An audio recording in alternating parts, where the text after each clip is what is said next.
You now have 30 seconds to read questions 1 to 4.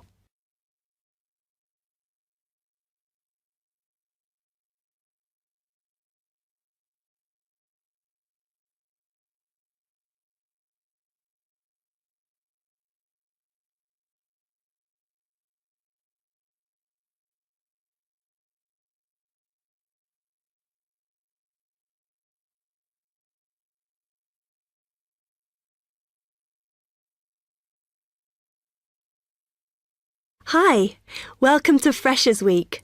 I'm Rachel. Can I help you? Oh, hi. Yes, I was hoping to find out about some clubs I could join. Well, all the club stands are here in this hall. What were you interested in? Not sure. I wanted to do something where I could meet people. Well, take this leaflet with details of all the clubs and see what you think. Oh, It'll probably depend on what day you're free. Like on Mondays, there's the film club. Then on Tuesdays, you've got the climbing club. That's really good. I'm in that. Then on Wednesdays, you've got chess, if you want something a bit more intellectual. But you should look through carefully because all the clubs run extra activities as well as their normal meetings. oh yes, I see. So it looks like the film club has discussions after the films. I'd quite like to go to those. Then climbing. Goodness. It says here that the university has its own climbing wall. That's impressive. And they go on weekend trips. Cool. And it says the chess club normally just does games with whoever turns up, but it also runs competitions sometimes. But I bet you've got to be pretty good to do that. Yes, I think so. And how many people are in the clubs? Are they all really full? Well, obviously they're all different. So, for example, the film club has just increased its membership from 85 to 125. But I think they're hoping to extend it to 150. The climbing club's quite small, 40 people. And the chess club is fairly healthy at 55. Right. OK. So who do I see if I want to join these clubs?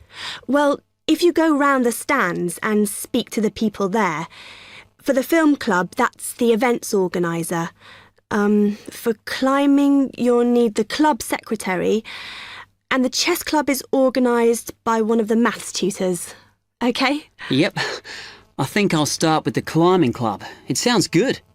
Oh, well, as I said, I'm in that, so I might be able to help you a bit. You now have 30 seconds to read questions 5 to 10.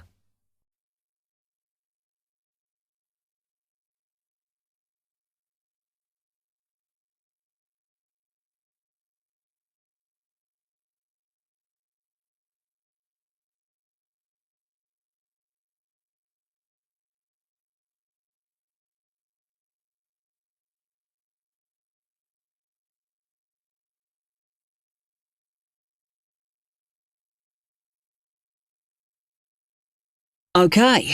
It says in the leaflet that they get together twice a month. Is that right? Yes. Oh, you must join. It's really good fun. We go away quite a bit to North Wales, and every year we have a special excursion, usually to France, which is where we're going this year in the spring. The weather's too unpredictable in the autumn. Wow, that sounds good. But it must cost a lot. Yeah, but we try and save up for it through subscriptions. So rather than having a huge sum to pay in the month we go, we collect those weekly, so it spreads it out. Good idea. I think I'll definitely join. There are quite good benefits you get from joining. I mean, you need that, don't you? And the university clubs normally try and do deals with local businesses, so it's really worth joining. Like in the climbing club, they've got a special arrangement with one of the shops in town. So if you show your card, you can get money off equipment. Don't think the discount extends to clothes, though. That's really worth it then. I'll go over and talk to them now. OK. Hope you do join. Oh, and another thing I meant to say. If you do become a member, you automatically receive a magazine once a year. It's quite useful and interesting because it goes out to all the national climbing clubs. And the other thing is, if you come to every session, then you can get a complimentary ticket to the big exhibition that's held in Cardiff every year.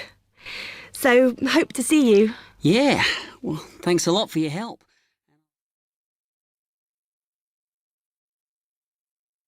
Section 2.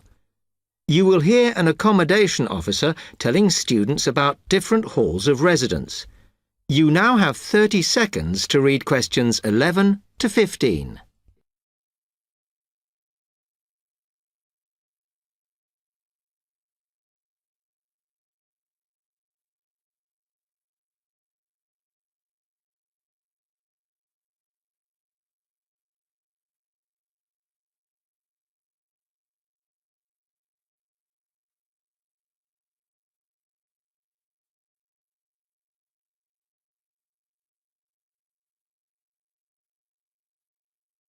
Good afternoon, and welcome to Stanton University.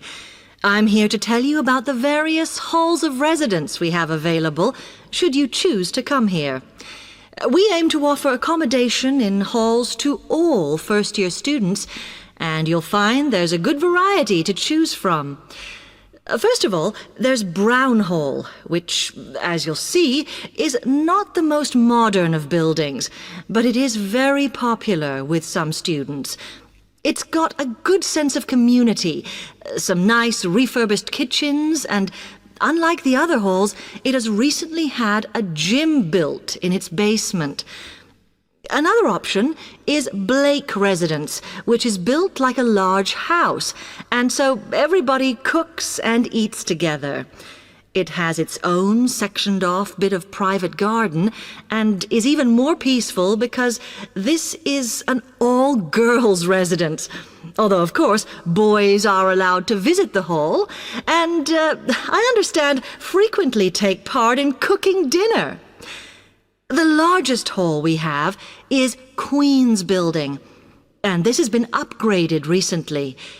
The original parking area has been built on so that the hall now has a large common room, and each bedroom now has its own shower room, which many students regard as a real bonus. A further option is the Parkway Flats, which won an award for design in its day. And this building now has a preservation order on it. This has meant that only a limited amount could be done to upgrade it, and the surrounding area is important, so parking is not permitted around the flats. However, the flats do have many extra facilities, such as a special computer room, a small library, and a self-service restaurant. The cost of breakfast, lunch, and dinner is covered in the fees for this hall, so it does look a bit more expensive. The last residence we can offer you is Temple Rise, which again is slightly more expensive than other halls as the rooms are larger. This has got very lovely views across to the coast, and this more than compensates for the fact that bathrooms here are shared between 6 students. However, the hall has domestic staff who clean the rooms once a week, so this is perhaps an attractive option for the messier amongst you. You now have 30 seconds to read questions 16 to 20.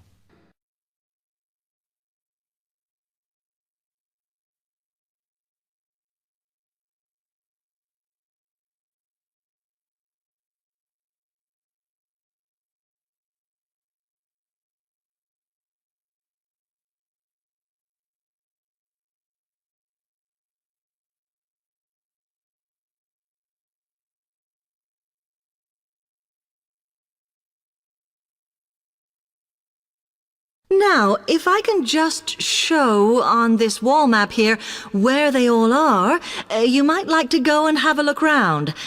If you come into the main university entrance, at the first junction, you'll find that Brown Hall is on the corner opposite the theatre. So you're nice and near the station here, though I think it can get a bit noisy with traffic. The same applies to Blake Residence, which is directly facing the junction to the university entrance. These halls are often used by medical students and such like, as they're out all day, so don't notice the noise. Anyway, if you then walk along Campus Road towards the main circle, you'll see the library on the corner, and Queen's Building is just past that as you head north. You will find that it is quieter here, and you may get fewer visitors. By the way, the circle is quite a feature of the campus, as it's set into the hills and has a brand new sports center in the middle. It's worth going to look around it. Now, the Parkway Flats are on the opposite corner to the library, facing the circle, as you head towards the main buildings. The main buildings are only about a 5-minute walk from here, and places in these halls go quickly, so my advice is to reserve your place as soon as possible. Then Temple Rise is inside the circle, next to the sports center, but further from the main university buildings. Now, if you'd like to go off and physically look... Section 3. You will hear two students, Jenna and Marco, discussing a business studies project they have to do. You now have 15 seconds to read questions 21 to 24.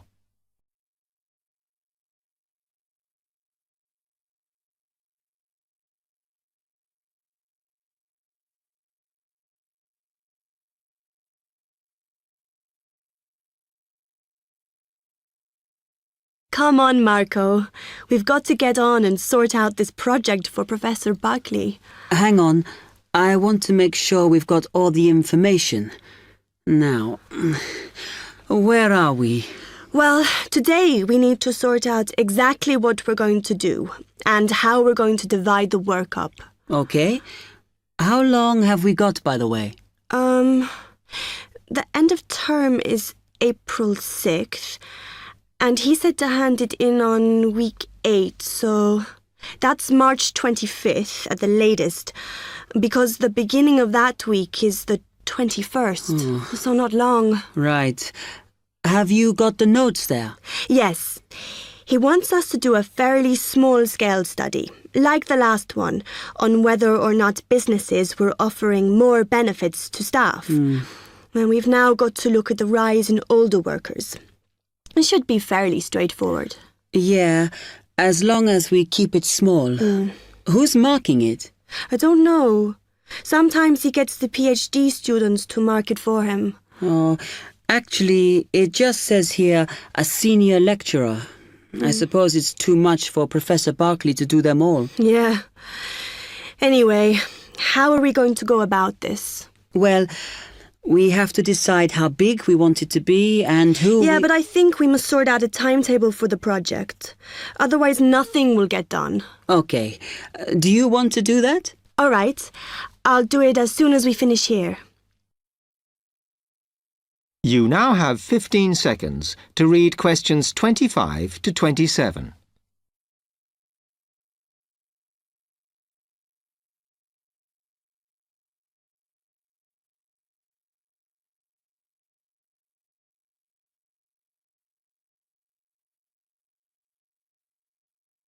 Okay, what do we have to do now for the project? What's the best way to go about it? Well, Professor Carter suggested we set up a focus group to get some in-depth interviews, but I think that'll take a lot of time. Yeah, I agree. If we did a focus group, we'd have to spend time deciding who to include in it, and it's not necessary to do one anyway. Oh, fine. And if you agree, I think we should get in touch with the businesses on the list Professor Carter gave us and ask them if they're prepared to participate. Sounds good. Then we can go there, give them questionnaires and collect them later. Exactly. Okay. Then do we need to book one of those study rooms in the library so we can work together to input the data? Perhaps not, as I guess just one of us could just sort it out actually. Yes, that would be easier. A lot of what we're doing is qualitative, so it'll be writing up rather than statistics. No software for that, I'm afraid. And I think it would look better if we had actual shots of some of the staff, because we're citing appearance as a factor in employability, aren't we? Yeah, okay. I'll factor that all in when I sort everything out tonight. You now have 30 seconds to read questions 28 to 30.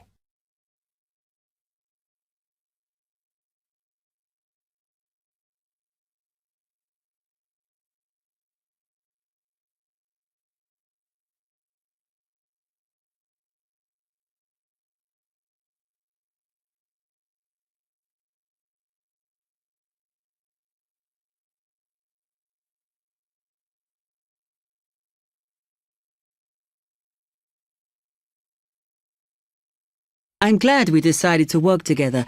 I think it's going to work out well. Yes, well, given that we had to work in pairs on this project, I think we were right to choose each other. We complement each other academically, as we're each good at what the other isn't. In fact, we should have tried working together before. Yes. Now, how shall we split the work? I'll do the analysis, shall I? Oh, okay.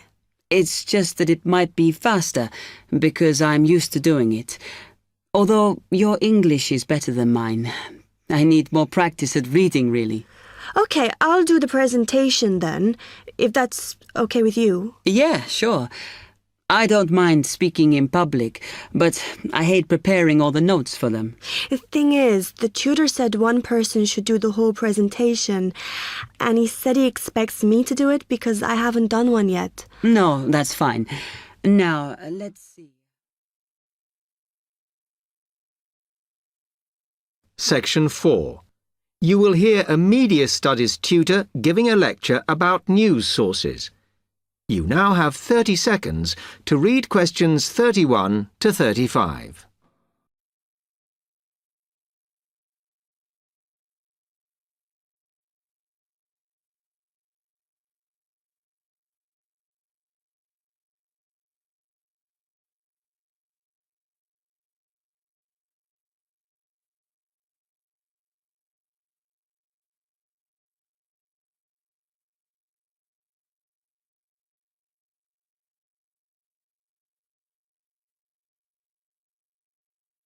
Okay, now many of you will have heard about the predicted death of newspapers, as people increasingly access the TV and the internet for their news. Today, I want to look at the USA, which has very advanced news sources, to see if this is actually true.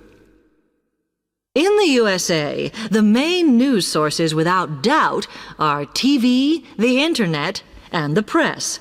That is, traditional newspapers.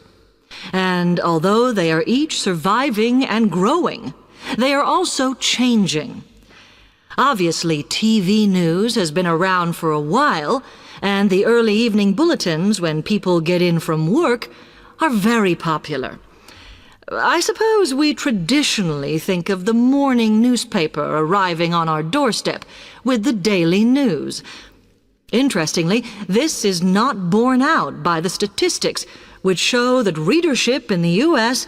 is much higher when people have time to relax, when they're not working, especially on Sundays. The internet is also a popular weekend activity, but shows no variation with weekday access. So people are using the different sources in different ways. Interestingly, local radio has been hit less by the grip of quite strong local newspapers than by the internet, which is seen to offer a better regional service. But just because the internet is seen as the new force in news media does not mean it is dominant. Television has, of course, been global for a while. But now technological changes, which have fueled the rise of online news, have also allowed newspapers to print and distribute editions across the world. In fact, internet news, which is seen as the big competitor for traditional markets, does not offer that much variety. Often, the sources are the online versions of the newspapers, whereas television, in order to offer something different, has had to come up with a much more mixed bag of reporting, from hard news to light reports on celebrity events. Another issue is reliability. The internet is virtually unregulated, so anything can be reported there, whether true or not. Journalists on newspapers have fought a long, hard battle to fight intervention and to retain the freedom of the press. Television, however, is seen as critical to political power and has become subject to harsh controls about what it can or cannot say.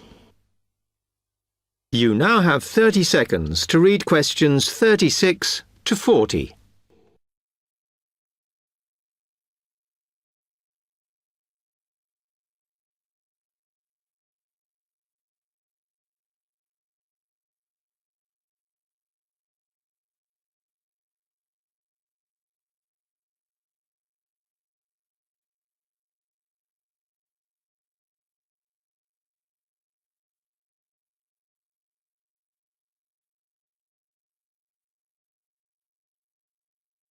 Now, one very critical factor in keeping newspapers alive and well in the USA has been their approach to advertising. Obviously, newspapers are heavily dependent on advertising revenue, and they have become more and more imaginative in what they offer, in order to make sure that advertisers use them and not other news sources. This has meant that, contrary to popular belief, newspapers now have a significantly higher profit margin than the rest of American industry. So, how have they managed to raise advertising revenue in this way? Well, they have put a lot of effort into developing and maintaining a very strong association with the retail trade. And they've come up with a winner. A critical tool in their sales plan has been suggesting that the adverts they run can have vouchers. This has been enormously effective because they have found that not only do more people buy the paper to get the discounts, but also that this inevitably means much higher sales for the clients who advertised. As well as doing this, the newspapers have also introduced aggressive sales campaigns over the last few years. This has resulted in a significant and continuing rise in the number of advertisers prepared to pay the extra for full-page ads. So, what I would like to move on to